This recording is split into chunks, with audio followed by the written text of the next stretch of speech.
are rich, so they can't come here. Ah, they can't. Yeah, they can't.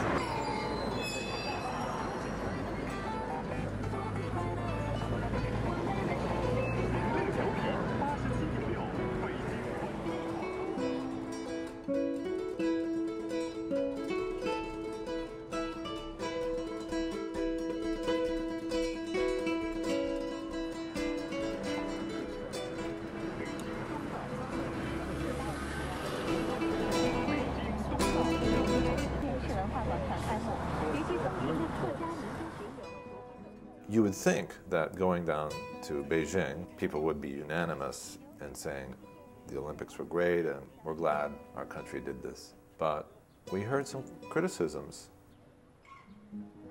People said, for example, it cost too much. How much do we really need to spend for this? Shouldn't that money have been spent on poverty reduction or helping people find jobs? It's actually another thing that I think we all got a sense of here during the week, that there's a certain vulnerability to China right now, in large part because of the financial mess that's emanating from the United States, the financial crisis. Can the United States negatively affect the world? Check. That's the answer is yes. Number two, can the United States save the world by itself? I don't think so. The United States needs the rest of the world to save the world. Number three, can the world save the United States? I think that was one of the big hopes, is that the world would just keep chugging along as an economic engine and pull the United States out of the financial crisis. With the huge holdings the Chinese have in U.S. treasuries and therefore U.S. currency, there's certainly a big exposure to this problem. And everywhere we went, at least I got a very keen sense of that, even among people who weren't necessarily that well informed about the real nature of the crisis. They could see and they felt that their currency, their economy, and their jobs, the big increase in jobs they've had in recent years, based largely on production in the coastal provinces, is very much linked with this crisis. The financial crisis has shown once again that international systems get rickety, they get out of date, and they need a fresh renewal. And I think the new thing now with China is that it's both large enough, powerful enough, and it's got, the great future of possibilities ahead of it, that it wants a seat at the table, the drafting table of drafting new norms for the international system.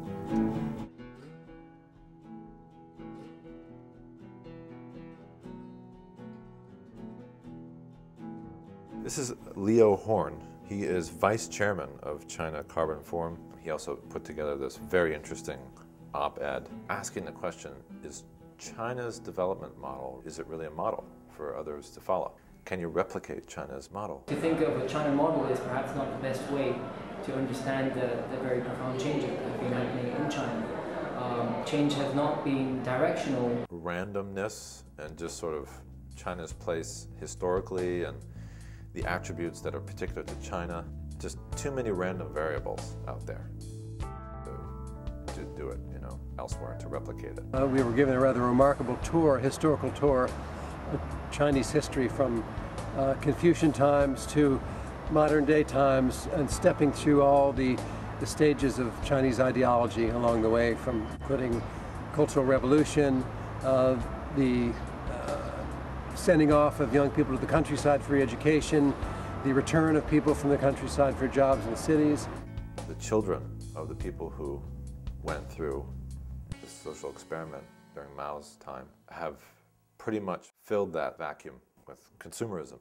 China is becoming much more self-confident, and it has always felt that it deserved a bigger place in the world than it was accorded in the 20th century. So the Chinese have a belief that the 21st century is the Chinese century. The younger Chinese now consider themselves as cosmopolitan, global citizens of the world.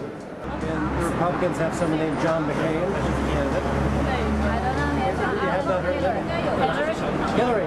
Myself, I just support it. also on her. Maybe because I'm a lady, so it is harder. Ian Bruma made this point in an essay a few months ago. What is China? You have Chinatowns all over the world. You know, some people said that the presence of Chinatowns all over the world is a cultural and strategic asset for the Chinese. He drinks vodka from Radiant, which is Switzerland or Sweden? Swedish vodka because Chi在 Radiant. Now he's got a family in Sweden. So, 你喜欢喝俄国的那个 vodka 吗？俄国的还没喝过。Okay, he hasn't had Russian vodka. 现在喝洋酒一般都有去酒吧。As many people probably know, that satisfaction is much higher in China than it is in much of the world, certainly higher than it is in the United States.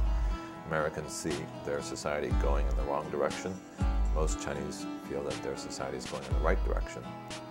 And there's definitely that sense of excitement, people walking briskly in the street really early in the morning, looking like they have a mission. It seems to me that a lot of times democracy is about satisfaction in your society, satisfaction in your government. And if Chinese government or Russian government can offer growth, job opportunities, security, and those other things, and to be held to account in some ways, whether it's through civil society or other mechanisms, well, they can call that democracy if they want. They do. They do call it democracy.